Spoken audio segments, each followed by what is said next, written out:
जन्मांती जन्मनासी नरा देव तो सोयरा करियाता बापा स्वहिताचा स्वार्थ अनर्थाचा अर्थ सांडियाता कुडी कल्पनेची वाट मार्ग आहे नीट पंढरीची जावे सर्व सुख घ्यावे रूप ते पाहावे विटेवरी नीट आनंदाचा कंद तुकामाचे छंदे नाम घोषे करियाता बापा सहिताचा स्वार्थ अनर्थाचा अर्थ सांडियाता विठ्ठल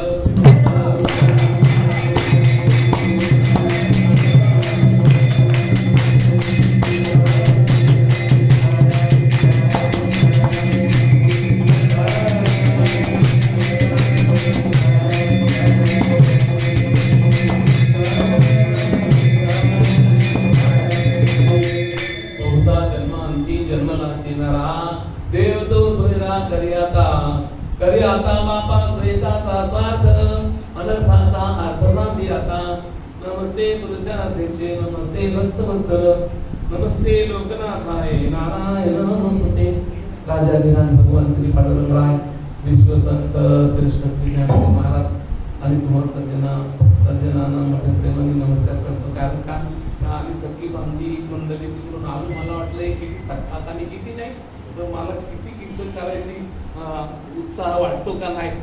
तर इथं बघितलं वातावरण तर अगदी म्हणजे ताजीतवानी सगळी वाटतात, म्हणजे त्यांना काही थकवा आलेला वाटत नाही. कारण एक कीर्तन करून आलो, जाऊन आलो तिकडून 1 तास धक्या खायला लागतात. हे म्हातारे माणसं आहेत हे सगळे त्याच तेजाने माझ्या पुढे बसले तेव्हा माझ्या पण ताकद वाढली. आता मी पण तुम्हाला 12 वाजेपर्यंत कशाला सांगतो.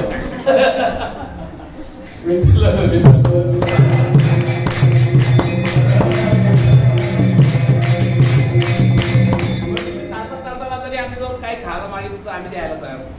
1 तास करा कीर्तन, परत खायला फराळ द्या, परत 1 कीर्तन तास करून परत काय खायला करू, काय नाही द्यायला बसलीत ते ना बस. तेव्हा काय म्हणतात ते दयाची द्वारी सोन्याचा पिंपल अंगी करील ते काय त्याच्याकडे काय कमी आहे वाटेल ते. अरे ज्याच्या दरवाजात सोन्याचा पिंपल आहे त्याच्या घरात काय असेल नाही का. कपाटामध्ये गोदरेजच्या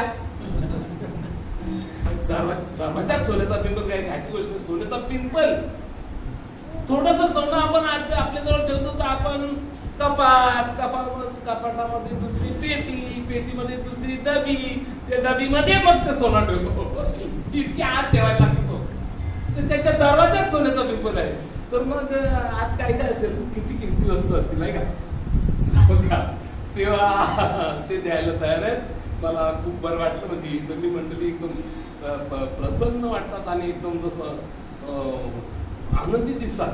तेव्हा मला ताकद वाटली तितकी गोष्ट करी जाऊ दे. तेव्हा आज आपल्याला ऐकायचं आहे की तुकाराम बाबाचा निरोप आहे आपल्याला. तुम्हाला मला सगळ्यांना हे जे सगळे ते तुकाराम महाराजांचे संत येतात ना, ते संत पोस्टमॅन सारखे आहेत. ते पोस्टमॅन आहेत बघा. ते पोस्टमॅनचं काय काम असतं, कोणता पत्र आला असला तो ज्याच्या नावाचा असेल त्याच्यापर्यंत पोचवायचं बरं का. आणि याने काय सांगितलं असेल तर ते तिकडे जाऊन सांगायचं, काम करायचं. आता ज्याच्याकडे आपण पत्र देतो ज्याच्या नावाचा आला तर त्याला दिल्यानंतर तो पण त्याला काही निरोप सांगतो ना, दोन्ही काम करतो. विठ्ठल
बाबा बोलतात की मला निरोप याच पाठवलाय तुम्हाला निरोप सांगायला. तर तुम्ही जे काही करता ना हल्ली येऊन इथे सगळं चुकीचं करता. एक पण गोष्ट तुमची चांगली नाही तेव्हा मी तुम्हाला सांगतो त्याने निरोप पाठवलाय तेव्हा माझं ऐका जरा नीट. असं आहे, एकनाथ महाराजांनी एक पत्र लिहिलंय बरं का. चिरंजीव जीवाजी पंत याचे आत्माराम पंतांचा नमस्कार, असा त्याचा मायना आहे हो का. त्याचा पत्राचा मायना असा आहे, चिरंजीव जीवाजी पंत याची आत्माराम पंतांचा नमस्कार. तर जीवाजी पंत कोण? तुम्ही आम्ही सगळे जीवाजी पंत आहोत बरं का.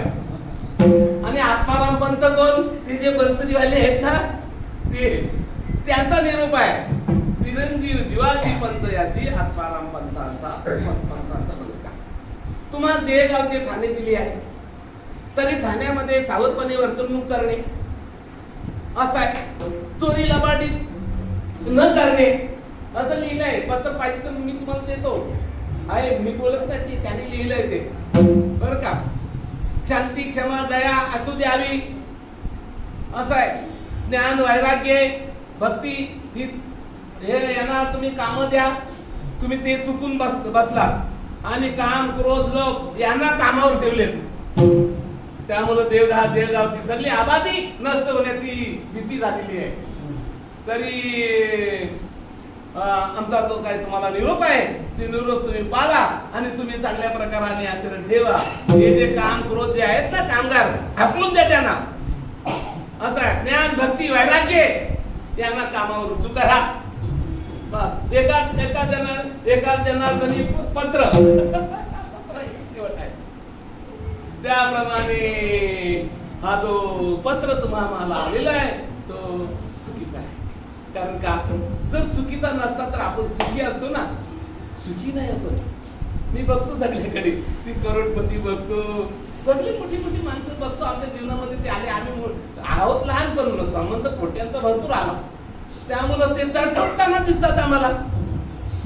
तडफडताना दिसतात. आता भय्यू महाराज तुम्हाला माहित आहे का? भय्यू महाराज तुम्हाला सांगू ना, लाईनी लागायच्या त्याच्या दर्शनाला. तो पण एक साधू म्हणून होऊन गेला. तुम्ही नाही ऐकून, आम्हाला माहित आहे.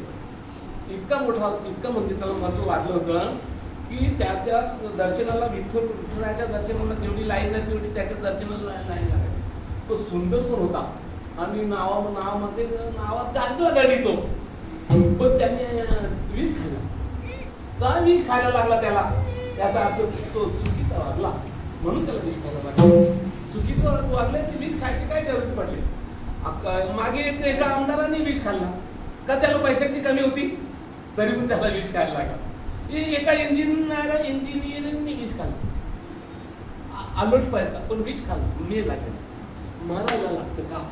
याचा अर्थ असा आहे की पैसा म्हणजे सुख नाहीये, पैसा म्हणजे आनंद नाही. पैशाचा आणि आनंदाचा सुखाचा काडी मात्र संबंध नाही. इतकंच नाही आहे तर पैसा अनर्थाला कारण आहे असं आहे. म्हणून तुम्हाला तुकाराम बाबा बोलतात. तुकाराम बाबा बोलतो, हे मनुष्या नीट ऐक मी काय बोलतो ते. असं आहे, नीट ऐक तू.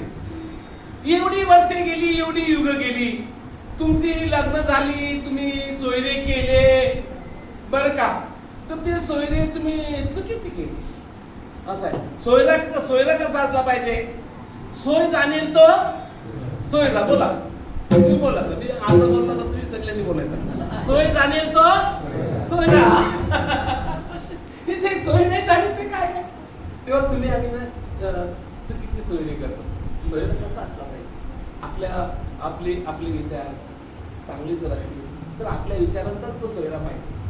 तेव्हा लोकांनो, तुम्ही एवढी वर्षे एकदाच काय नाही सोयरी केली, तुम्ही कितीतरी सोयरी बदलले, कितीतरी लग्न झाली तुमची आमची, कितीतरी आपले बाप झाले, कितीतरी आपली मुलं झाली. गाडी मात्र कोणाचा काही संबंध नाही यांचा सगळ्यांचा. हे सगळी बाजारात दसऱ्यात काय म्हणतात रस्त्याला भेटलेली सगळी मंडळी आहे. याचा आपला मागच्या जन्माचा काही संबंध नाही हो का. असं आहे.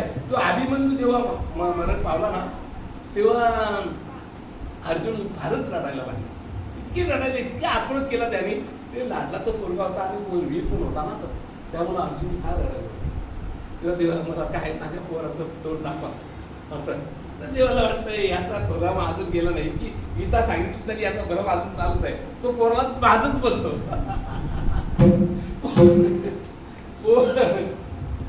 कोणाला माझं नाही बोलायचं, फक्त देवाला आपलं माझं बोलायचं. आपण कोणाला माझं बोललो की आपण फसलो. कोणाला पण, देव सोडून कोणाला पण आपण जर माझं बोललो तर आपण फसल्यासारखं आहे. म्हणून कोणाला माझं नाही बोलायचं. म्हणून त्याने देवाने पाहिलं, जाऊ दे याला दाखवू द्या. तर आला तो, प्रगट झाला. देवाची ताकद आहे, त्याला काय प्रगट झाला. या आ बेटा. बरोबर आहे, हिंदी बरोबर शब्द आहे ना, बेटा असत ना. हा, काय का बेटा, तो बोलतो. काय का बेटा, किसका बेटा, कौन बेटा, बेटा बेटा कुछ नहीं. तो बोलला. अर्जुनची चाट पडली की एवढे याची लाड केले आणि एवढं याच्यासाठी रडलो. तो बोलतो काय का बेटा, कस का बेटा, किसका बेटा. काते काते कांता कास्ते पुत्र संसारे सर्व विचित्र कस्तम कोहम कामे जननी कामे ताक. बस कस्तम कोहम, तू कोण आहेस. कस्तम कोहम, तुम्ही कोण आहात. कामे जननी, आपली आई कोणती आहे. कामे तात, म्हणजे तात म्हणजे बाबा. संस्कृत मध्ये बाबाला तात बोलतात. कामे तात. कस्त्वं कोहम कामे जननी कामे तात संसारेयम सर्व विचित्र. असं हे सगळं विचित्र आहे, कोण कोणाचं काहीच नाही आहे. म्हणून मनुष्या तू अनंत सोयरे केलेस, अनंत वेळेला जन्माला आला तू, आता तू बदली कर, असे ते बोलतात पहिल्या चरणात. जन्मांते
हे मनुष्या तू अनेक जन्म गेले तेव्हा तुला मनुष्य जन्म भेटलाय. तू कधी कुत्रा बनला, तू कधी गाढव बनला, तू कधी बैल बनला, कधी तू भूस बनला, कधी तू उंदीर बनला. तिथे तू खूप दुःख भोगलं. प्रत्येक जन्मामध्ये मनुष्य जीवाला दुःख भोगायला लागतं. असं आहे. आपला मोबाईल कसा असतो, मोबाईल त्या मोबाईलमध्ये मध्ये जो सिम असतो ना, सिम कार्ड. आता तो सिम कार्ड पहिले मोठा मोबाईल होता, तो मोठा मोबाईल एवढा मोठा असला ना तरी पण सिम एवढाच असतो लहानसा. असं आहे. आणि एवढा छोटासा मोबाईल असला तरी सिम तेवढाच. हत्तीच्या हत्तीरूपी नावाच्या मोबाईल मध्ये पण सिम एवढाच हो का. तुम्हाला वाटलं का त्याच्या हत्तीच्या एवढं मोठं सिम कार्ड आहे. नाही, त्याच्या पण पोटामध्ये म्हणजे हृदयामध्ये तो सिम असतो ना, तो एवढाच असतो. वा, तो सिम नाही बदलत. आता मोबाईल जरी बिघडला तरी बाबा म्हणजे डबा तो बिघडला का नाही की दुकानात जायचं, बाबा मला डबा पाहिजे. सिम आहे का, सिम आहे, तो जुनाच आहे. तो काही जात नाही असं, तो डबा बदलता. तसे आपल्या ह्याच्यामध्ये नाही, सिम आहे, सिम असं आहे.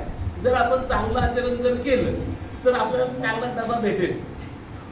हा, आणि जर चुकीचं आचरण केलं तर कुत्र्याचा डबा भेटेल. का मार सगळ्या दुनियाचा.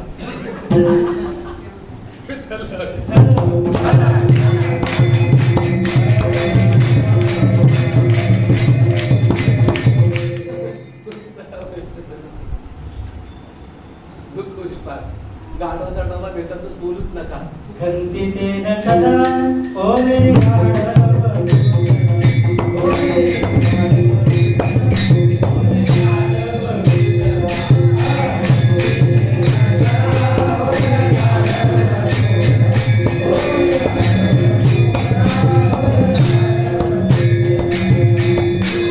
गलती म्हणजे शरम शरम तुम्हाला आहे का ना थोडीशी. ज्याला बिलकुल शरम नाही ना त्याने खुशाल कसं पण वागा असाच अर्थ आहे त्याचा. खंती म्हणजे शरम याचा अर्थ असा आहे. म्हणून मी सांगत होतो नेहमी एक वाक्य मी पाठ करून ठेवलं ते, शर्म तो उसको आती है जो शर्म से शर्माता है. हम तो बेशरम की औलाद है, शर्म हमसे शर्माती है. विठ्ठल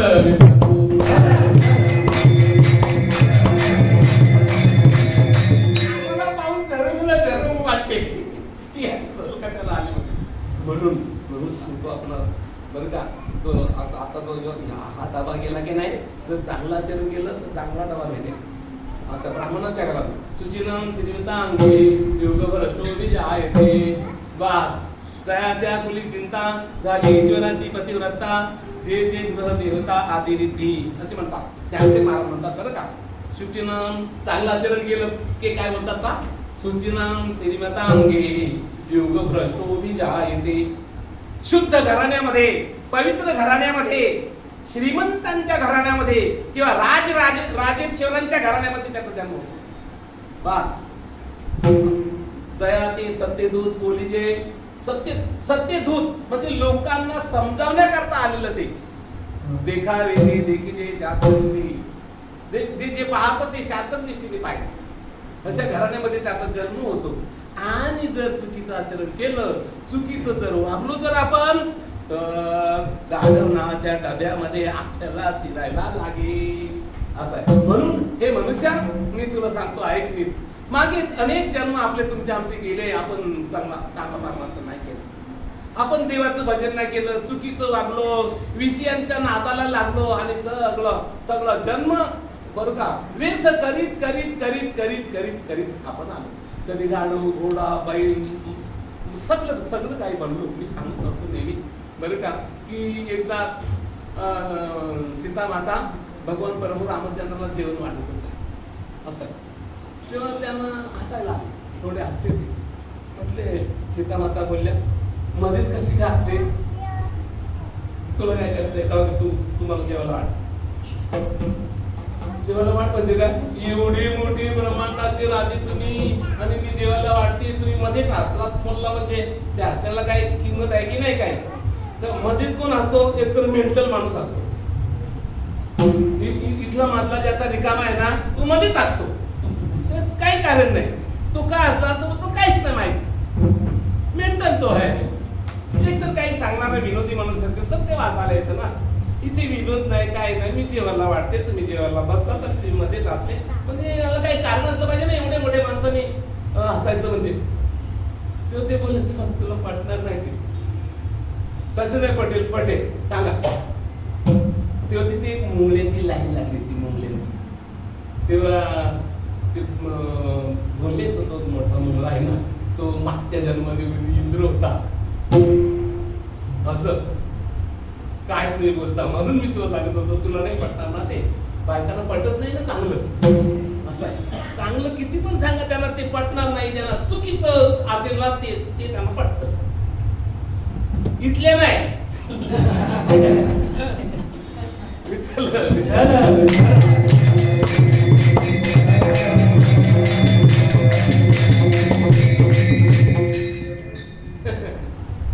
म्हणून तुला सांगितलं तू बोलली काही पटणार नाही. पण ती गोष्ट खरी आहे. तो इंद्र होता तशी तुम्ही आम्ही पण कधी इंद्र होतो. मग मोदीचं जागेवर पण कधी होतो आपण. तर हे तुम्हाला पण पटणार नाही माझं बोलणं. माझं बोलणं तुम्हाला पटणार नाही. कारण का तुम्ही तिथे जात नाही ना. तिथून निघालो ते आणि मी सगळीकडे जाऊन आलो ना असं आहे. महाभारतातून जाऊन आलो, भागवतातून जाऊन आलो, ज्ञानेश्वरीतून जाऊन आलो. त्याने सगळ्यांनी मोठ्या मोठ्या माणसांनी सांगितलेल्या गोष्टी आम्ही समाजाला सांगत असतो. त्यामुळं मला त्या पटल्याच गोष्टी. ती गोष्ट खरी आहेत त्या तुम्हाला नाही पटलं कारण तुम्ही ते तिथून आले नाही ना.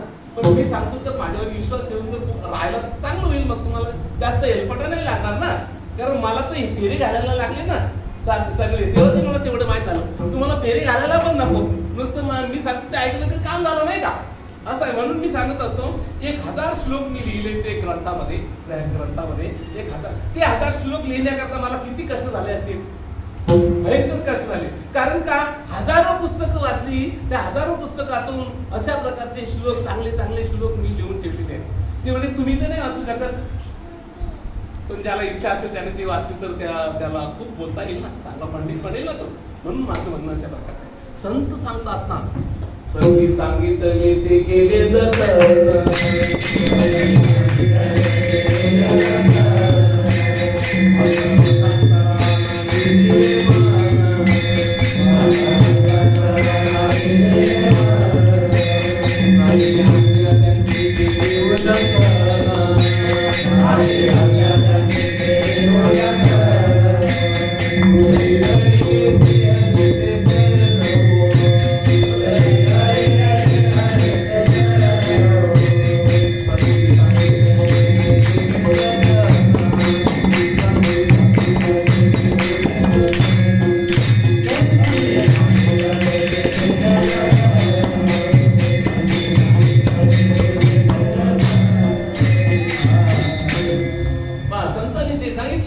संतांचं ऐकायचं फक्त, देवाचं पण नाही ऐकलं तरी चालेल, पण संतांचं ऐकलं पाहिजे. म्हणून ज्ञानेश्वर महाराज रूपाने संत झाले, भगवान श्रीकृष्ण संत होऊन आले. कारण माझं बोलणं लोकांना तेवढं पटणार नाही आणि मी जास्त समजावून सांगण्याच्या खटपटीत पडलो नाही, म्हणून भगवान बोलले की मला संत बनायला लागेल. आणि म्हणून भगवान श्रीकृष्णच ज्ञानेश्वर रूपाने संत बनून आले आणि आईच्या जिव्हाळ्याने समाजाला ते ज्ञान दिलं, बरं का, आईच्या प्रेमाने ते दिलं. म्हणून आईचं बोलणं विशेष महत्वाचं असतं. म्हणून संत सांगतात, हे मनुष्या तू अनेक जन्म भोगून आला, बरं का, नीट चांगलं परमार्थ तर केलाच नाही, केला कधी जर असेल तर तो चुकीचा केला, लोकांनी दाखवण्याचा केला. म्हणून मी आताच आमच्या कीर्तनामध्ये एक विषय फार चांगला माझ्या मतातून आला, बरं का, की आपले दात 32 दात आहेत का नाही, 32 दात आहेत, पण हे जे पुढचे जे दात आहेत ते कामाचे नाहीत, फक्त दाखवायचे आहेत ते, नाही का. काय काम करतात ते सांगा, पण दाखवायला पान खाल्ला की नाही बस लगेच ते दाखवतो माणूस. असं आहे. एका माणसाला ना सोन्याचा दात होता, हा दात सोन्याचा, तर तो दाखवण्यासाठी ना जास्त करून तो काय बोलत 35 35 हा शब्द उच्चारला की नाही की तो दात दिसायचा, पण ते लोकांना तो दाखवण्याकरता तो 35 शब्द वापरायचा. अशा प्रकारे दाखवण्यासाठी सगळी नाटकं करतात.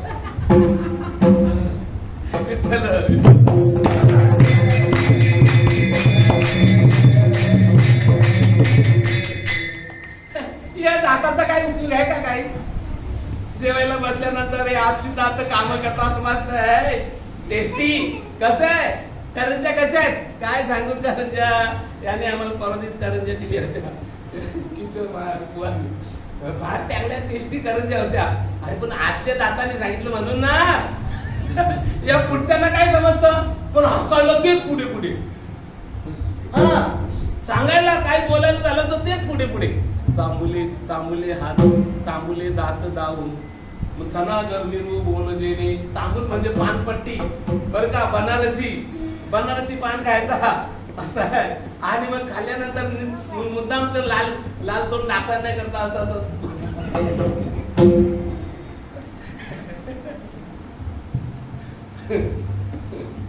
आतले दात कामाचे आहेत. मी तर सोडून द्यायचा, मुद्द्याकडे जायचं, सिद्धांताकडे जायचं. कामाचे आतले दात आहेत, त्याप्रमाणे आतला परमार्थ कामाला येईल, दाखवण्याचा परमार्थ कामाला नाही येणार. परमार्थ आतून मधून करायचा, हरिपाठ करायचा एकांतामध्ये, भजन करायचं एकांतामध्ये, एकांतामध्ये त्याचे नाव घ्यायचं, काकुतीला येऊन देवाला प्रार्थना करायचं. जे दुःख जी आहेत ना ती सगळी दुःख कुठं जातील पत्ता नाही लागणार, एक पण नाही दुःख राहणार. तसा परमार्थ आपण करूया. तेव्हा तुकाराम बाबा बोलतात, बहुता जन्मांती जन्मला नरा देव तो सोयरा करी आता. आता शब्द हा आम्ही सांगत असतो, उभयान्वयी अव्ययी म्हणतात त्यांना, दोन वाक्यांना जोडणाऱ्या या शब्दांना अविकारी शब्दांना उभयान्वयी शब्द म्हणतात. तेव्हा दोन वाक्यांना जोडणारा आहे तो.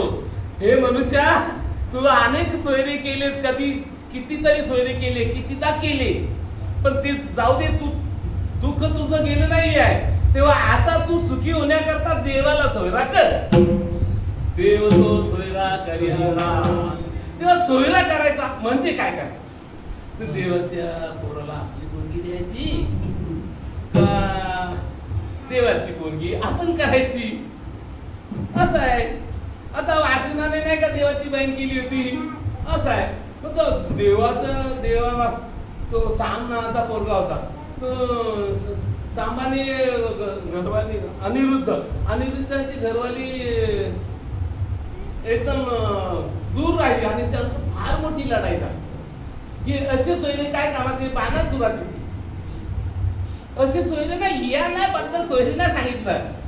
सोयरा शब्द या अर्थी आहे की अत्यंत प्रिय आपण मानतो त्याला. बस नवीन सोयरे जर आले ना तर सगळ्या माणसाची धांदल उडते. कोणी टावेल आणायला जातो, तो कोणी भजे आणायला जातो, तो कोणी बटाटे वडे आणायला जातो. तर या सुगरीने नाना पदार्थ करायला लागतात. एवढं प्रेम करतात. तर तुम्ही एवढे जे प्रेम करतात ना सोयऱ्यांच्यावर, तेवढं प्रेम देवावर करा आणि त्याला तुम्ही सोयरा माना. हे सोयरे काही कामाचे नाही. सोयरे धायरे संपत्तीचे लोक.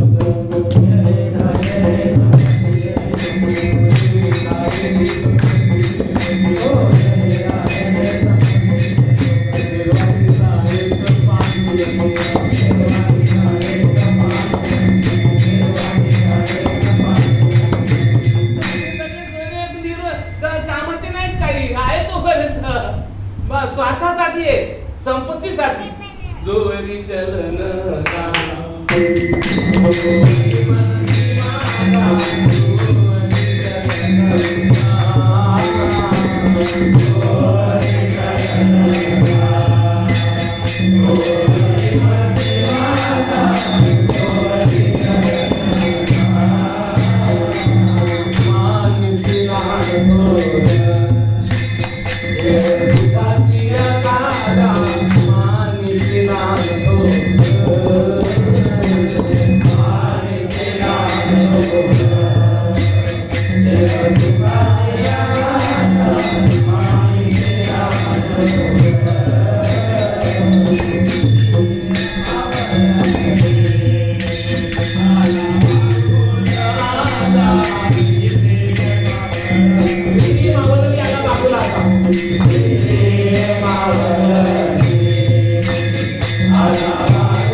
तोवरी म्हणती माझा मानिती लहान थोर देह सुखाची आकाचा इंद्रिय मावळली आला बाबूलाचा. तू पैसे देत होता ना भरपूर, 2-2 हजाराच्या नोटा, त्याला बाबूल बोलले. ती घरवाली बोलते नातू जर राडायला लागला ना हे बाबूला बोलवीन हो. तिच्या नवऱ्याला सांगते ये बात है, ये बात है. मानिती लहान थोर देह सुखाची आकाचा इंद्रिय मावळली आला बाबूला. कैसे विपरीत झालं. तोच देह नवीन तुझा, दुसरा देह नाहीये, तोच देह असताना म्हणून आता त्यांची गाडी पण करून ठेवायची आहे. जोपर्यंत जवळ हे सगळं सिद्ध आहे तेव्हा तू आपले स्वयं पाहिजे तीर्थयात्रे जाय चुकू नको अशा प्रकारे असो.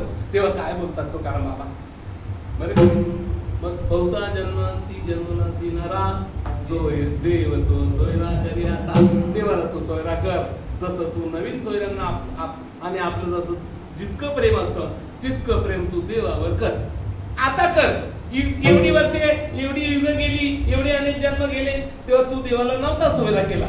तू आता सोयरा कर. आता हे शब्द असं सांगतो ना, असं आहे.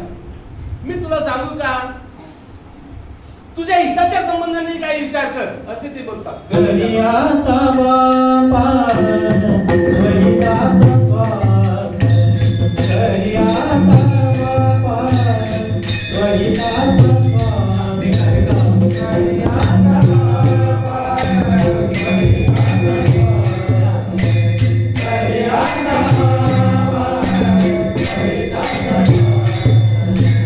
स्वहिताचा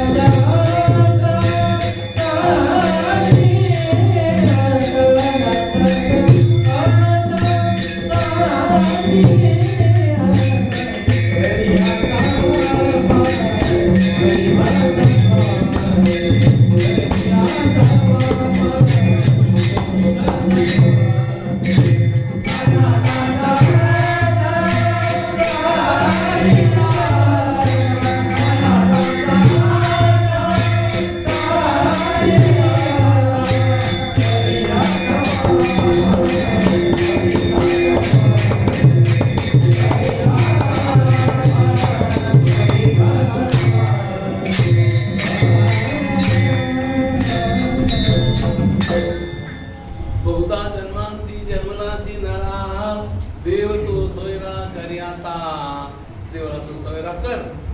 बोलण्याचा माझा हेतू आहे, तुकाराम बाबा होता आम्हाला. माझा बोलण्याचा मतित अर्थ प्रमुख म्हणजे सांगण्याचा तुमचा होते तुम्हाला, तुझ्या हिताचं काहीतरी कर. तरी आता बापा सहिताचा स्वार्थ, स्वतःच हित तू समजून घे ना. असं आहे, तुझं हित होईल असं काहीतरी कर. तुझं अनहित होईल असं नको करू. म्हणून हिता संबंधाने विचार कर. तेव्हा तुझं हित कशात आहे बा, याची जाणीव आहे की ना आपल्याला. आमच्याकडे एक भिकारी यायचा, रोज 2-4 दिवसामध्ये तो याचा तो इथेच कुठेतरी राहायचा आणि तो रुपया 8 आणि 4 आणि मिळतील ते घ्यायचा आणि ती घ्यायचा संध्याकाळची. असा संध्याकाळची घ्यायचा. तेव्हा त्याला विचारलं, का रे तू कपडे पण लाल घालायचा हो का, संन्यासी, दाढी विडी वाढलेली, तो एक डोक्याचे केस पण वाढलेले. तर त्याला मी बोललो एकदा, का रे तू सगळ्यांच्या 4 आणि रुपया मागतो आणि तू तुझ्या दारू पितो, त्याच्यामध्ये काय चांगलं आहे का, तू संन्यासीच आहेस ना. तर तो काय म्हणला, ऐका ते पण सुख आहे ना, ते पण मजा आहे, असं ती पण मजा आहे ना. हिताच्या संबंधाने जर आपण जर बोललो तर ती सगळी मंडळी आहे, तुम्ही इथे बसलात तर हे सगळे तुम्ही जे काय करता ते हिताचं नाही तर काय. असा कोणी दुकानावर राहतो, कोणी मिस्त्री काम करतात, कोणी काय काम करतात, हे जे करतात ते काय हिताचं नाही का. हिताच्यासाठी आहे ना. हिताचं काय तुकाराम बाबा बोलतात, आपुलिया हिता जागता असे बोलतात. मग जो आपल्या हितासाठी जागतोय बरं का, तो मोठा माणूस आहे असे ते बोलतात. मग हे जे सगळे जगातले जे लोक आहेत ते हितासाठी नाही करीत का. असं आहे, सांगू तर गमत तुम्हाला, ते हितासाठी करतात पण हित नाही त्यांना चाललं. त्याला तरी हित करलं असताना त्याने पिढीत असते ना तो. आता पिऊन कोणाचं हित होईल का, ही महत्वाची गोष्ट आहे ना. तो पितो चहा पी, त्याप्रमाणे तुम्ही आम्ही सगळं ते त्याचेच भाऊबंद आहोत, दुसरं काय नाही. आम्ही जरी माल जरी घातली तरी माल घालून काय होणार नाही, चांगलं वागायला लागेल. नुसतं महात्माची नाही खाल्ली आणि नाही पिली का झाला तो महात्मा, असं नाही. बैल ढोरू कुठे मांस खातात आणि दारू पण पित नाही. बैल गाई दारू पित नाही कधीच. बघा तुम्ही, तंबाखू ठेवा त्यांच्यावर, इतकी एवढी मोठी तंबाखू ठेवा, हात नाही लावणार, तोंड लावणार नाही ते. असं आहे अर्थ आहे. म्हणजे याचा अर्थ असा ते सोडलं म्हणजे तो महात्मा झाला नाही. एक काय नियम आहे, मनुष्य म्हणून त्याला एक नियम आहे आणि ती मनुष्याचे नियम त्याने पाळले पाहिजेत, तरच त्याचं कल्याण होईल. हे चांगलं त्यांना ठेवलं पाहिजे. आणि म्हणून याच्यासाठी ह्या सगळ्या गोष्टी आहेत ना, ही इंद्रियांना सवय लागलेली आपल्याला. कधीपासून सृष्टीची जेव्हा उत्पत्ती झाली ना, तिथपासून आपली इंद्रिय चाटवलेली आहे. चांगलं खायला, ज्याला चांगलं त्याने मानलं तो खात राहतो आणि खाऊन खाऊन खाऊन त्याला ते प्रिय असे की धरले असतात विषय त्याला की तू सोडायला तयार नाही. असा अर्थ आहे. बघा पोरगा जन्माला आल्याबरोबर महिन्याचा झाला त्याच्या हातात काय पण भेटो तो तोंडात घालतो. का तोंडात घालतो? कारण का तसंच करीत आल्यानं जन्मोजन्मी त्याने खाण्याची सवय लावलेली आहे. लग्न झाल्यानंतर पुत्रोत्पत्ती करण्याला काय कोणाला शिकवायला लागतं. सहजासहजी त्याला ते येतं. काय येतं? कारण जन्मोजन्मी आम्ही तेच केलंय. सामान्य येतात असं म्हणतात. आहार निद्रा भय मैथुनाचे सामान्य येतात पशु निर्णारानाम ज्ञानो हि तेषाम अधिको विशेषो ज्ञानेन हि ना पशु हि समाना. ज्ञाना वाचून मनुष्य पशुसारखा अशा प्रकारचा आहे. आहार निद्रा भय मैथुन हे सगळं काही पशु पश्चात ठिकाण देखील आहे अशा प्रकारचं आहे. त्यांना भय आहे. बस त्यांना जीव वाचवायला लागतो. वाचवण्यासाठी ते प्रयत्न करतात. ढेकून तुम्हाला सांगू आता ढेकून होत नाही पण पहिले आम्हाला माहित आहे ढेकून झालेली. तुम्हाला सांगू जर आपल्या अंतरुणावर जर ते आपण झोपलो का ते येतात सगळे आणि मनुष्य जागा झाला की तुम्हाला सांगू त्यांची पालापल बघाल एवढ्याच्या जीवाला त्याला एवढं पाळायला काय लागतं तर त्याला पण काही जाणून काय की मी जिवंत राहिलो ही तर तारा सगळ्यांची तुमची आमची आहे.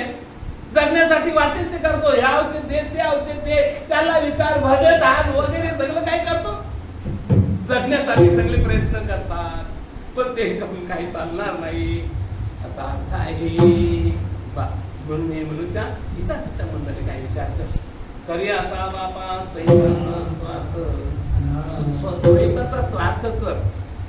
स्वार्थी मनुष्य त्याला चांगला म्हटलेलं नाही काही पण गमत सांगू तुम्हाला आपल्या कल्याणासाठी जे काही नियम आहे त्याच्या जो स्वार्थ असतो ना तो स्वार्थ त्याचा स्वार्थ नाही ठरत तर तो परमार्थ करतो.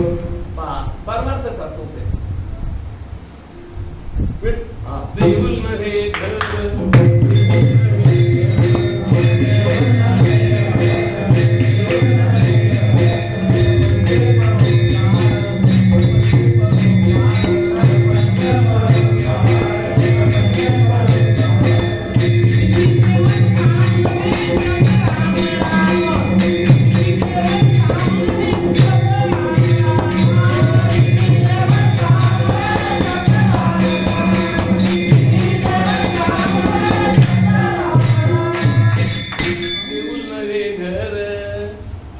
मंदिराला घर नाही करायचं. मंदिरच राहिलं पाहिजे. मंदिराची छान मंदिराप्रमाणेच असलं पाहिजे. प्रपंच परोपकार प्रपंच आम्ही करतो. परोपकारी वृत्ती जर असेल तर तो परमार्थ ठरतो. प्रपंच परोपकार वृत्ती ही प्रपंच नाही ठरत. बस विधी सेवन काम नव्हे शब्द राम राम. विधीने सेवन विधीने नियम आहे. बस असरोचित भोगावे भोग सकल. जेवण करावं चांगलं घर बांधावं बरं का सगळं काही करावं गाड्या घोड्या काही बिघडत नाही त्याच्यामध्ये. बस पण एक नियम आहे त्याला. बस त्या नियमाप्रमाणे वागून आणि जे काही भोग आहेत ते भोग आपल्याला भोगायला लागत नाही. फक्त एकच ध्यानात ठेवली पाहिजे गोष्ट की भोग भोगणं हे माझं मुख्य कर्तव्य नाहीये. असं आहे. हे सगळं नाशिवंत आहे. ज्याने आम्हाला एवढं दिलं ना बरं का त्याची आम्ही आठवण करणं आहे असा त्याचा अर्थ आहे. म्हणून तुकाराम बाबा बोलतात स्वहिताचा स्वार्थ तू बघून घे अनर्थाचा अर्थ सांगे आता. अनर्थाला कारण असलेला अर्थ म्हणजे पैसा अर्थ म्हणजे विषय. त्या विषयाचा तू आता त्याग कर. म्हणजे एवढी दिवस नव्हता केला त्याग इथं पण या चरणामध्ये आता शब्द आलाय ना. बस अनर्थाचा अर्थ सांगे आता. अर्थानाम अजने क्लेश तस्तैव परिपालने नासे दुःखम मे दुःखम निगर्थान क्लेशकारणा. भगवान बोलतात भगवान श्रीकृष्ण बोलतात अर्थानाम पैसा कमवायला मनुष्याला फार कष्ट करावे लागतात.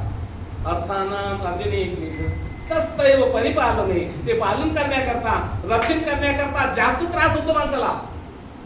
कमवायला जितका त्रास नाही होत तिथे कमावलेले लोंबालून ठेवायला भयंकर त्रास होतो माणसाला. झोप नाही लागत. असं आहे कुठे कीर्तनाला गेला जर लॉक लावून आला जर तर तिथे आठवण पडते की लॉक लावला का पण हिसका नाही मारा मी काय लॉकला आल्याला हिचका नाही मारला असं होतं. तर कधी असं वाटतं की हिचका पण मारला पण चावी मी तिथंच ठेवलं. ये बात है.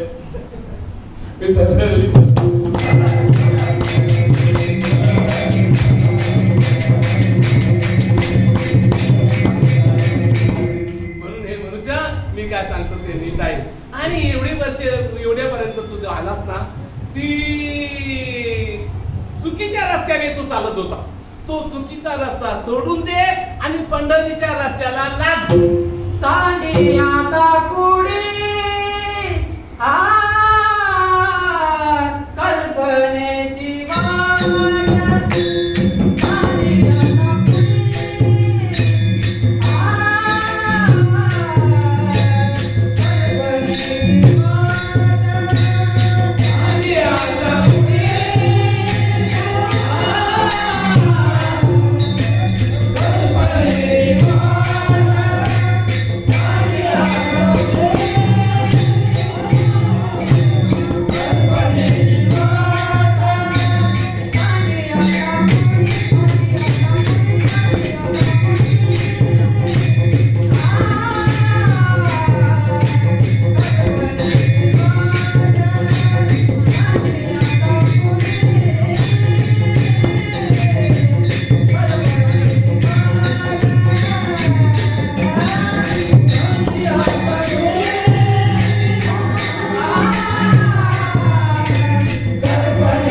वाट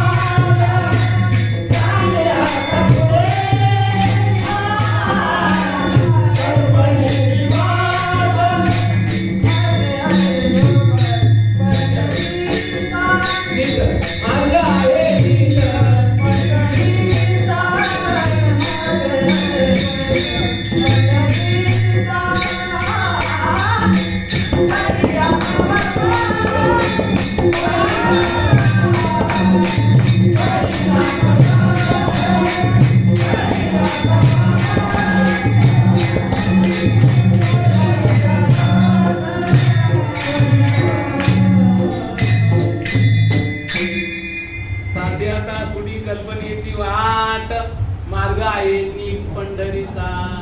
पंढरीचा मार्ग नीट आहे म्हणतात. आता आपला विषय झाला तिथे असा आहे धरका पंढरीची वाट नाही संकट मुक्तीचे. पंढरीची वाट झाल्यानंतर मुक्ती आहे तीच आहे.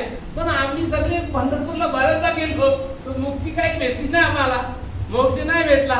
म्हणजे याचा अर्थ पंढरीची वाट म्हणजे काय. पंढरीची वाट हा शब्द आपल्याला असं सुचवतो की तुम्ही भजन करा. भजन भजन किती भजन करा. सतत भजन सततं कीर्तयन्तो मां यतन्तं जडवता नमस्यन्तं च मां भक्त्या नित्ययुक्ता उपासते. विठ्ठल विठ्ठल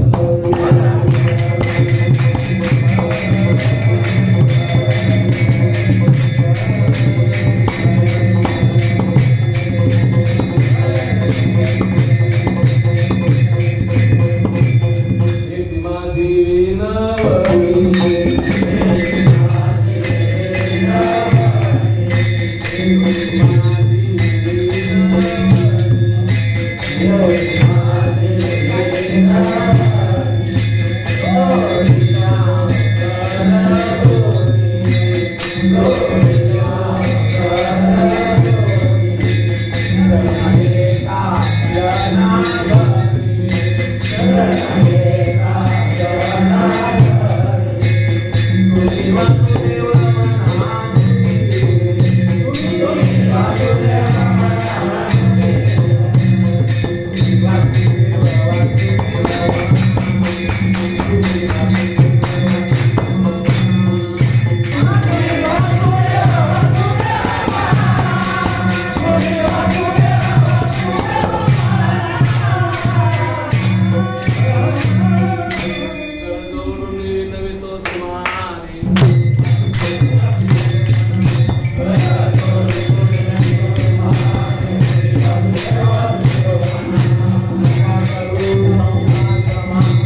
कर जोडून विनवतो तुम्हा तुमच्या पाया पडून सांगतो ती बोलतात बर का.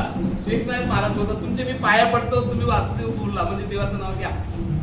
नका करू संसार श्रम संसाराचा श्रम नका करू तुम्ही काय नाही मिळणार त्याच्यात. एक मनुष्य यात्रेला गेला तर यात्रेला महिन्याची यात्रा करून आला 12 वाजता रात्री. तर घरवालीला सांगितलं की जरा आंबून गेलाय माझा शरीर तू जरा मालिश कर ना. मालिश तर चालेल म्हटले. आता ती बिचारी घरवाली तर करणारच ना.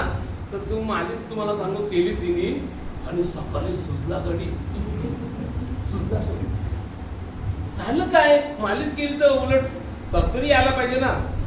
तर मालिश केली ते गमत काय तो तेल जो होता ना तो खोबरेल तेल नव्हता ना बिबियाचा तेल. बिबियाच्या तेलाने मालिश केली तुम्हाला सांगू एवढा मोठा झाला गडी. सारा संसार असा सुजायला पडून जाईल असा खोटा आहे सगळा संसार सुजायला लागेल. सूज येईल आपण म्हणून निघूया नाही तर ते पहिले काही माहित नाही ते आपली लाईव्ह तेल माया हीच कोणी घरवाली आहे बरं का. ती माया आपल्याला बिबियाचा तेल लावून सुजून टाकेल. मी नाही बोलत ज्ञानेश्वर महाराज म्हणतात कोणी एक प्राणी प्रवासी पिढीला म्हणून विठ्ठल देखील बिबुवातून कोणी एक प्राणी प्रवासी पिढीला स्नेहालू म्हणजे तेल देखील बिबुवातून तयाचे स्नेह लाविता सर्वांगी सुजला तो अंगी तैसे झाले सुजून गेला. बस एक मनुष्य भुकीला होता तर तो रुई आहे ना रुई त्या रुईला ना करंज्यासारखी फल असतात. करंज्या आपण करंज्या खातो त्या तसे असतात ते. मग त्याला वाटलं चांगल्या करंज्या दिसतात ती गेला खायला. तो खायला गेला तर त्याच्यामध्ये असतो कापूस असा आहे. तो असा तोडल्याबरोबर तो कापूस लागला उडायला. बसला काय म्हणतात फसला गडी. कोणी एक प्राणी क्षुधेने पिढीला म्हणून दोडे तोडो गेला. बरं का ते दोडे म्हणजे त्या रुईचे दोडे तोडायला गेला. तो खायला लागला तर नुसती रुईची उडे थकले बापुडे तैसे झाले. सारा संसार असाच आहे. आता एक गमत सांग मग तू काय करायचा नाही का. करायचा का नाही करायचा ना. संसार तर करायला पाहिजे पण डरू हा मला बुडवणारा नक्की आहे असं बोलून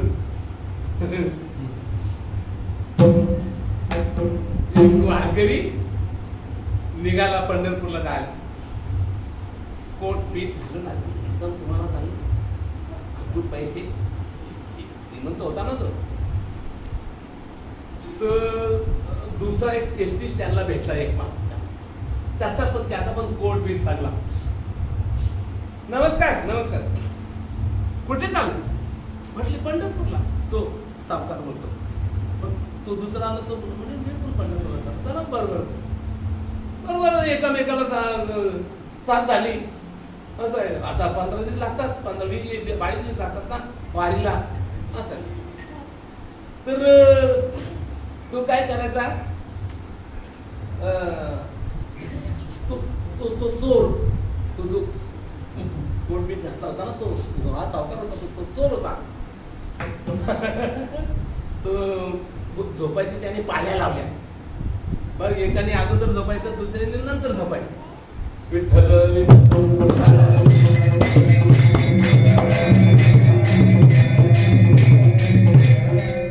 चोर झोपायचा 4-5 तास नंतर तो उठायचा मध्यरात्री त्याला सांगायचं आता तुम्ही झोपा मग तो उठायचा. बस तर 15-20 दिवस झाले. लोटा त्याच्या याच्यात होत्या भरपूर पण सापडले नाही त्याला. चोराला घरी यायच्या टायमाला तू बोलला कबूल केली त्याने. शेवटी तुम्हाला सांगू का मी वारकरी बिनकिरी काही नाही मी चोर आहे. तर तुमच्याजवळ आता मी बघतो तर बंडलच्या बंडल आहे पण ती मला सापडली कशी नाही असं आहे. तेव्हा त्याने सांगितली फार चांगली भाषा बरं का. त्याने सांगितलं सांगू का तुला मी बघितल्याबरोबर समजलं तू चोर आहे म्हणून. मग चोरापासून मी सावध राहिलो. काय करतात, तू अगोदर झोपायचा, तू झोपल्यानंतर मला उठवायचा, पण तू झोपल्यानंतर मी काय करायचो, ते पैसे सगळे तुझ्या पोटात ठेवायचे. तू तुझा पोट कशाला बघायला जाशील, मग योग्य होईल ते बरोबर सगळे सगळे काढून घ्यायचो. तसा सारा संसार आहे चोरासारखा. म्हणून त्याच्यापासून सावध राहून आपलं काम भागून घ्यायचा. ते सगळं तर केलं पाहिजे नाही का, शेतीवाडी लावली पाहिजे, सगळं काम धंदा केला पाहिजे. पण हे आपल्याला चोट्टा आहे, आपल्याला फसवीन म्हणून त्याच्या आपले पैसे त्याच्या पोटात टाकायचे. विठोबा रखुमाई.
बहुत जन्मांते जन्मला से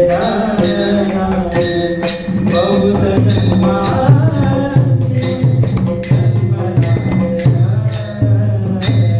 बहुत जन्मांते जन्मला बहुत जन्मांते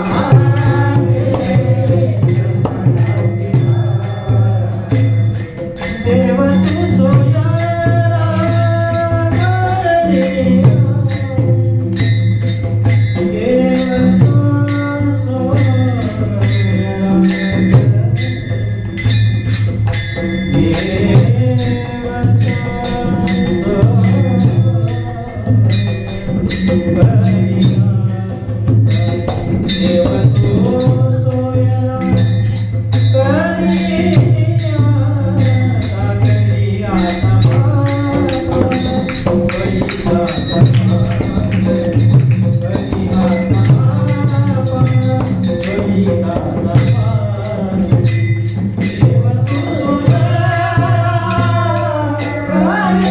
म्हणून हे मनुष्य तू चुकीची वाट सोडून दे आणि पंढरीच्या चांगल्या वाटेला लाग.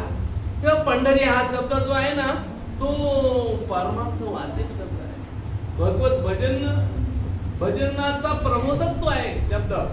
पंढरीचा रस्ता नाही सांगितला त्याच्यातून. अरे पंढरीला तर सगळेच लोक जातात, किती पण लोक जातात, पण काय त्याच्यामध्ये फरक नाही पडला. लबाड लोक जास्त जातात तिथे, कारण त्यांना लबाडी करायची संधी मिळते ना, म्हणून ना असा अर्थ आहे. म्हणून पंढरीचा वाट हा शब्द आहे. भगवत भजन याचा वाचक तो प्रबोधक शब्द आहे. म्हणून तू भजनाच्या मार्गाला लाग असं त्यांना सांगायचं आहे. बरं का, सांडी आता कुणी कल्पनेची वाट मार्ग आहे नीट, पंढरीचा नीट मार्ग आहे, त्या मार्गाचा तो अवलंब कर. पंढरीशी जावे सर्व सुख घ्यावे, रूप ते पाहावे विटेवरी. बस हे जे देवाचं जे रूप आहे ना, ते रूपच आहे. उगवले बिंब अद्वैत स्वयंभ, नाम हे सोनव फुलव विठ्ठलराज. ते भगवान गोकुलामध्ये जन्मले, गोकुलातून ते मथुरेला गेले, मथुरेतून ते द्वारकेला गेले आणि द्वारकेतून ते परत गोकुलाला आले आणि गोकुलाला येऊन त्याने लहान रूप धारण केलं आणि ते चालत गेले तिथे पंढरपूर. म्हणून त्याच्या अंगावर धूळ उडली आणि म्हणून त्याचं नाव पांडुरंग पडलं. म्हणून ती घडवलेली नाही म्हणतात. बरोबर आहे ही गोष्ट. नाही घडवलेली, नाही घडवलेली, कुंडलीला भेटावया. म्हणून तू त्याला ब्रह्मांडाचा नायक मान आणि त्याचं तू भजन कर असं सांगतात बरं का तुकाराम बाबा. पंढरीसी जावे, सर्व सुख घ्यावे, रूप ते पहावे विठ्ठलरी. आणि मगाशी मी सांगितल्याप्रमाणे एक गोष्ट आपण सगळ्यांनी ध्यानात ठेवायची बरं का.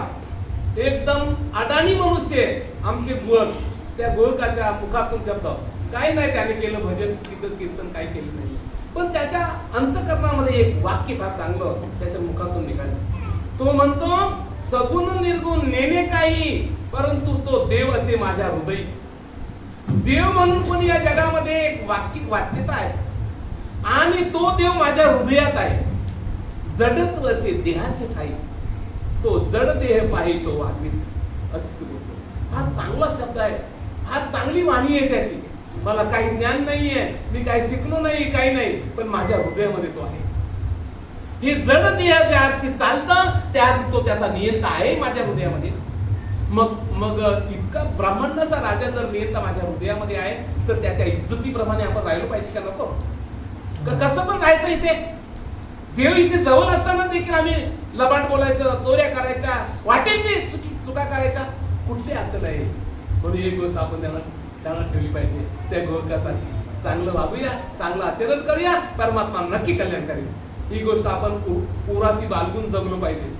बस हृदयामध्ये माझ्या देव आहे, बस जेवण करतो हृदयामध्ये देव आहे म्हणून चांगलं.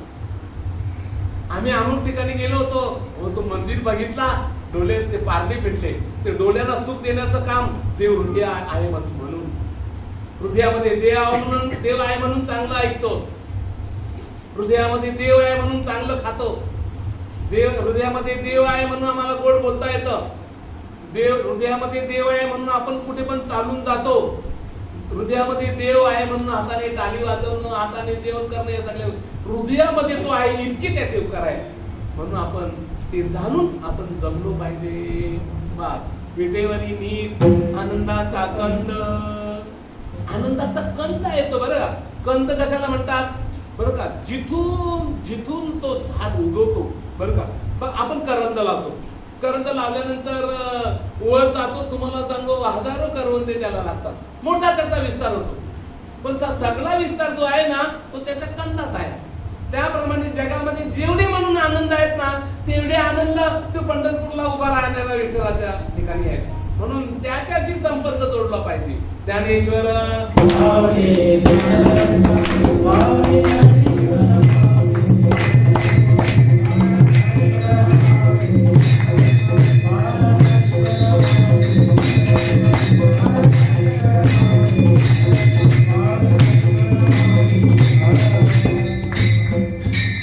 तेव्हा